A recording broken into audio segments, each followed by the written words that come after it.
नमस्कार, स्वागत है आपका तहलका इंडिया न्यूज में। आपके साथ मैं हूं दिग्विजय सिंह चौहान। उत्तराखंड आज देख रहे हैं आप। उत्तराखंड आज में खबरों का सिलसिला शुरू करते हैं। सबसे पहले खबर लोकसभा चुनाव की तैयारियों को लेकर। सितारगंज में लोकसभा चुनाव की तैयारियों को लेकर प्रशासन ने कमर कस ली है। प्रशासन लगातार चुनावी तैयारी को तेज कर रहा है। निष्पक्ष तरीके से और शांतिपूर्ण तरीके से चुनाव को संपन्न करवाने के लिए जिला प्रशासन जुट चुका है। आपको हम बता दें कि सितारगंज में महाराजा अग्रसेन ट्रस्ट में लोकसभा चुनाव के मद्देनजर निष्पक्ष चुनाव और शांतिपूर्ण चुनाव को लेकर पीठासीन अधिकारी, सेक्टर मजिस्ट्रेट, जोनल मजिस्ट्रेट सहित सभी को प्रथम चरण का प्रशिक्षण दिया गया, जिसमें सभी को ईवीएम और वीवीपैट की जानकारी दी गई। साथ ही हैंड्स ऑन ट्रेनिंग भी दी गई, जिससे सभी को चुनाव संपन्न करवाने में किसी भी प्रकार की दिक्कत का सामना न करना पड़े और शांतिपूर्ण तरीके से चुनाव संपन्न करवाए जा सके। निर्वाचन 2019 के संबंध में आज प्रथम चरण का प्रशिक्षण यहाँ पर संपन्न कराया जा रहा है महाराजा अग्रसेन धर्मशाला में। और इसमें हमारे पीठासीन अधिकारी, सेक्टर मजिस्ट्रेट, जोनल मजिस्ट्रेट सभी लोगों को ईवीएम और वीवीपैट्स के बारे में जानकारी दी जा रही है और उनको हैंड्स ऑन ट्रेनिंग भी कराई जा रही है, जिससे कि वो अच्छी तरह वाकिफ़ हो सकें सारी प्रक्रिया से और चुनाव को अच्छे तरीके से संपन्न करा सकें।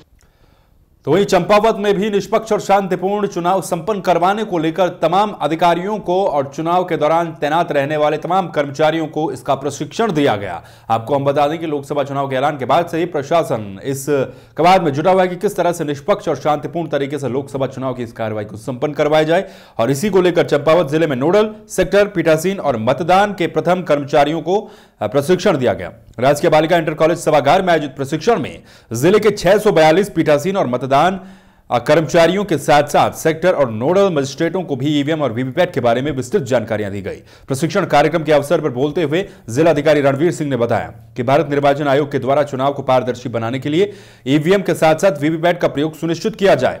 उन्होंने कहा कि पहली बार लोकसभा चुनाव में वीवीपैट का इस्तेमाल हो रहा है, इसकी उपयोगिता बड़ी है। उन्होंने सभी कर्मचारियों से प्रशिक्षण को गहनता से लेने के निर्देश भी दिए।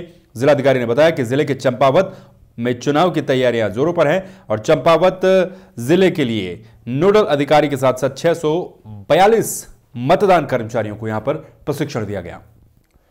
तो वहीं लक्सर में भी पुलिस प्रशासन शांतिपूर्ण चुनाव को संपन्न करवाने के लिए और लोकसभा चुनाव के दौरान होने वाली गतिविधियों पर ध्यान रखने के लिए अपनी कमर कस चुका है। यहां पर भी पुलिस प्रशासन के द्वारा लगातार तैयारियां तेज की जा रही हैं। आपको बता दें कि शांतिपूर्ण तरीके से चुनाव संपन्न करवाने के ही मद्देनजर पुलिस ने यहां पर लक्सर नगर और देहात इलाके में फ्लैग मार्च निकालकर फोर्स का शक्ति प्रदर्शन किया। फ्लैग मार्च लक्सर कोतवाली से शुरू होकर लक्सर नगर के तमाम मोहल्ले से होता हुआ देहात के संवेदनशील क्षेत्रों से होकर गुजरा। फ्लैग मार्च में सिविल पुलिस के अलावा पैरामिलिट्री फोर्सेस भी शामिल की गई। इस मौके पर फ्लैग मार्च की अगुवाई कर रहे सीओ राजन सिंह ने बताया कि चुनावी प्रक्रिया को शांतिपूर्वक संपन्न करवाने के लिए प्रशासन के पास पर्याप्त फोर्स है। साथ ही किसी भी प्रकार की गड़बड़ी करने वालों से सख्ती से निपटने के संदेश के साथ ये फ्लैग मार्च यहां पर निकाला जा रहा है। आगामी लोकसभा चुनाव को दृष्टिगत रखते हुए हमारे द्वारा फ्लैग मार्च कराया जा रहा है और हमारे यहाँ प्राथमिकता होगी होली शांतिपूर्ण ढंग से संपन्न हो, उसके बाद हमें निष्पक्ष शांतिपूर्ण ढंग से लोकसभा चुनाव भी संपन्न हो, इसलिए फ्लैग मार्च कराया जा रहा है। और एक तरफ जहां लोकसभा चुनाव की तैयारियां जोरों पर है, पुलिस प्रशासन इनको शांतिपूर्वक निपटाने के लिए कवायद कर रहा है, तो वहीं दूसरी तरफ होली का त्यौहार होने से भी पुलिस के सामने चुनौतियां दोगुनी हो जाती हैं और इसी को लेकर पुलिस सुरक्षा व्यवस्था के तमाम इंतजाम भी कर रही है। आपको हम बता दें कि मंगलौर पुलिस ने सुरक्षा के कड़े इंतजाम किए हैं। होली को लेकर गांव-गांव में पुलिस के जवान तैनात किए जाएंगे। आचार संहिता होने के कारण पुलिस सुरक्षा में कोई भी चूक नहीं देखना चाहती है। मंगलौर पुलिस के द्वारा ग्रामीण क्षेत्रों से लगे लोगों को बुलाकर एक बैठक भी ली गई, जिसमें होली के त्यौहार को शांतिपूर्वक संपन्न करवाने के लिए कहा गया। गोष्ठी में शामिल हुए आज की, उन पर अंकुश लगाने के लिए एक जिम्मेदार लोग लाया गया है कि भाई आप अपनी जिम्मेदारी को महसूस करें और बाकी पुलिस की ड्यूटी हर गांव में हर होली का जहाँ भी दहन के लिए रखी है वहाँ पे ड्यूटी होगी। या पुलिस बल लगाया गया है, जो अवांछनीय तत्व हैं वही होली को बिगाड़ने की कोशिश करेंगे, उनके खिलाफ जो है सख्त कार्रवाई की जाएगी। इस हाल में कोई माफी नहीं है। तो ये लक्सर में सामाजिक संस्था जन विकास संघर्ष समिति ने होली मिलन समारोह का आयोजन किया। इस समारोह में कई लोगों ने शिरकत भी की। आपको हम बता दें कि होली मिलन उत्सव का आयोजन यहां पर किया गया जन विकास संघर्ष समिति के द्वारा लक्सर नगर में। कार्यक्रम में क्षेत्रीय कलाकारों ने ब्रिज में कन्हैया की होली खेली और होली के रंगों में रंगते हुए सभी दिखे। कई तरह के गीतों के साथ और भव्य झांकियों के साथ दर्शकों का मन यहां पर मोह गया। इस मौके पर लक्सर नगरपालिका के chairman Ambarish Garg, sugar mill के जीएम अजय खंडेलवाल और कार्यक्रम के आयोजक खुशपाल सैनी ने लोगों से लोकतंत्र के सबसे बड़े उत्सव में यानी कि आम चुनाव में बढ़ चढ़कर मतदान करने की अपील भी इस दौरान यहां पर की है।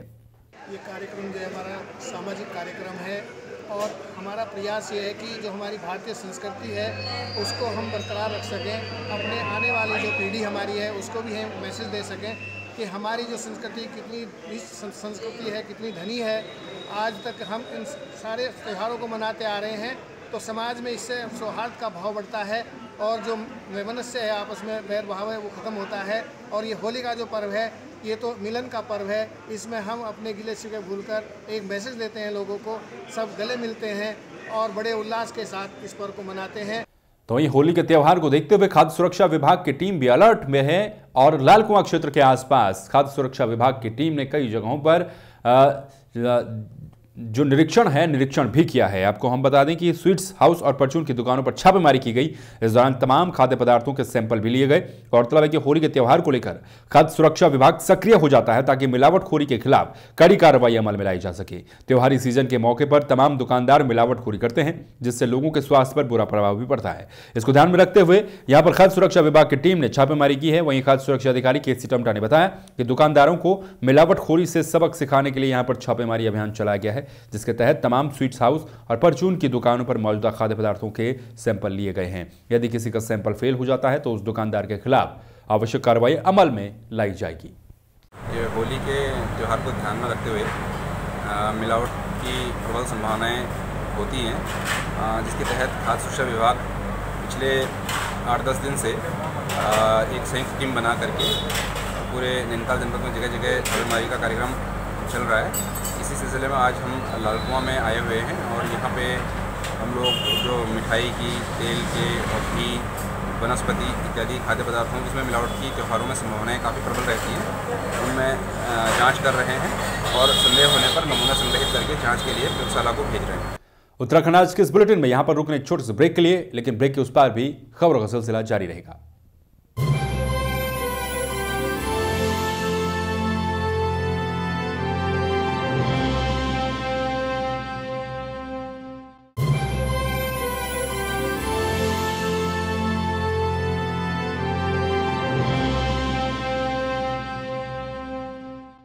ब्रेक के बाद एक बार फिर से आपका स्वागत है। उत्तराखंड आज देख रहे हैं आप। एक बार फिर से खबरों का सिलसिला शुरू करते हैं। अब खबर ऋषिकेश से है, जहां पर सेल्फी एक बार फिर से जानलेवा साबित हुई। जी हां, ये पूरा मामला दरअसल स्वर्गाश्रम का है, जहां पर गंगा में नहाते हुए कोटद्वार से आए युवक की डूबने से मौत हो गई।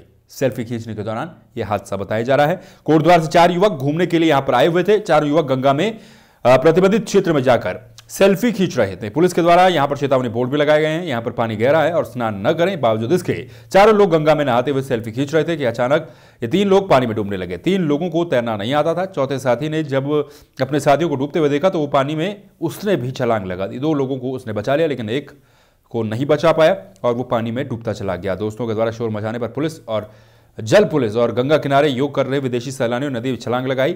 लगभग आधे घंटे तक उस व्यक्ति को ढूंढते रहे, लेकिन कोई सफलता हाथ नहीं लगी। पुलिस सिपाहियों के द्वारा राफ्टिंग बोर्ड मंगाई गई, जिसके बाद 1 घंटे की मशक्कत के बाद व्यक्ति का शव बरामद किया गया।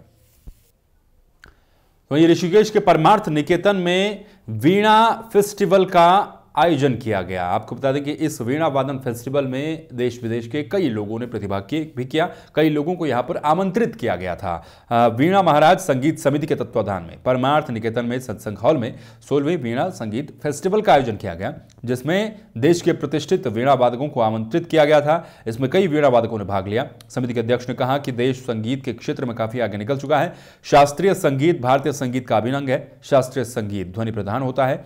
इसको जहां शास्त्रीय संगीत ध्वनि विषयक साधना के अभ्यस्त का ही समझ सकते हैं। यूं तो उत्तरकाशी का अस्पताल महज एक रेफर सेंटर बनकर रहा हुआ है, लेकिन यहां पर कुछ डॉक्टरों ने एक उपलब्धि भी हासिल की है। आपको हम बता दें कि उत्तरकाशी का यह अस्पताल, जिसे आमतौर पर रेफर सेंटर के नाम से भी जाना जाता है, जहां पर मरीजों को रेफर कर दिया जाता है, लेकिन इसके बावजूद डॉक्टर SD सकलानी ने 27 वर्षीय कविता का 8 से 10 किलोग्राम का ट्यूमर का सकुशल ऑपरेशन कर कविता को गंभीर बीमारी से बचा लिया। कविता बड़कोट की निवासी हैं, जो कि पेट में सूजन की पीड़िता थी। देहरादून में एमआरआई की जांच से ट्यूमर की पुष्टि हुई, जिसके बाद देहरादून के डॉक्टरों ने ट्यूमर को हटाने को कहा। वहीं इन हाई फैसिलिटी वाले अस्पतालों में फीस की वजह से वो असमर्थ थी, जिसके बाद गरीब परिवार को वापस देहरादून से वापस लाकर उत्तरकाशी के जिला चिकित्सालय भर्ती करवाया गया, जहां पर डॉक्टर SD सकलानी से उन्होंने संपर्क किया, ऑपरेशन किया गया। और असुविधाओं की भेंट चढ़ी इस अस्पताल में। यदि डॉक्टर के द्वारा जरा सा भी ध्यान दिया जाता है तो इस अस्पताल में काम कर रहे डॉक्टरों को देहरादून के लिए मरीजों को रेफर नहीं करना पड़ता। ये बात साबित हो गई। अचानक दर्द हुआ, पेट दर्द, पेट सूजन टाइप की, तो हमने इनको देहरादून दिखाया, इसका रिपोर्ट तैयार की। उसके बाद हमने इनको सकलानी जी से कांटेक्ट किया, तो उस आधार पे इन्होंने कहा कि मैं उत्तरकाशी ऑपरेशन करूंगा, क्योंकि वहाँ पहले हमने देहरादून में दिखाया। उन्होंने कहा कि हमें इसकी बच्चादानी हटानी पड़ेगी, तो फिर इस चक्कर से मैंने ऑपरेशन वहाँ नहीं करवाया।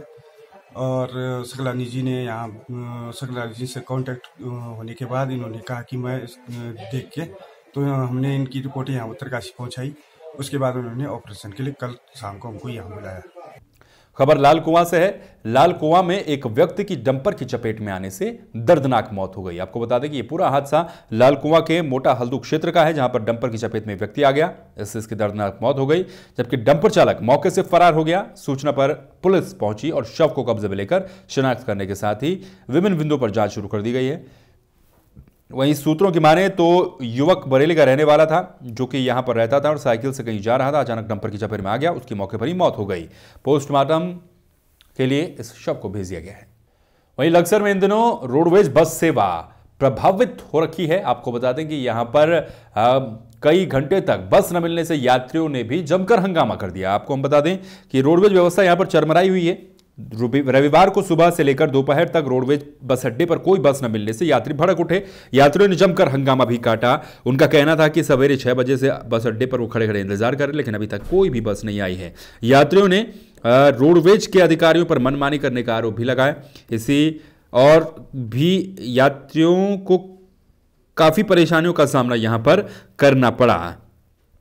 साथ ही आपको यह भी बता दें कि कई समय से यहां पर इस तरह की अव्यवस्थाएं देखने को मिल रही है। इस बाबत रोडवेज के लिपिक श्याम सिंह से जानकारी हमने लेनी चाहिए, तो उन्होंने सफाई दी कि एक कमरे में बस अड्डा बना है, यात्रियों के लिए बैठने तक की व्यवस्था नहीं है। लक्सर की रोडवेज व्यवस्था कब सुधरेगी, ये भगवान भरोसे है भाई। और अब तक कोई गाड़ी और कोई इंतजाम नहीं है, सब सवारी परेशान हो, कोई कहीं से जा रही, कोई कहीं से वीरान हो गए जा रहे। सब घंटा हो गया, कोई गाड़ी नहीं है और रोडवेज वाले मस्त, जनता त्रस्त, ये हाल है यहाँ पर।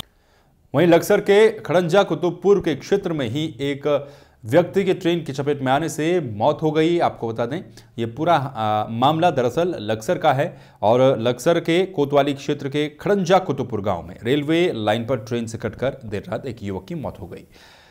रात में चाबी को दुरुस्त करने वाला लाइनमैन रेल कर्मचारी ने रेलवे फाटक 502 पर आकर बताया कि एक युवक की ट्रेन से कटकर मौके पर ही मौत हो गई। गेटमैन ने इसकी सूचना लश्कर पुलिस को दी।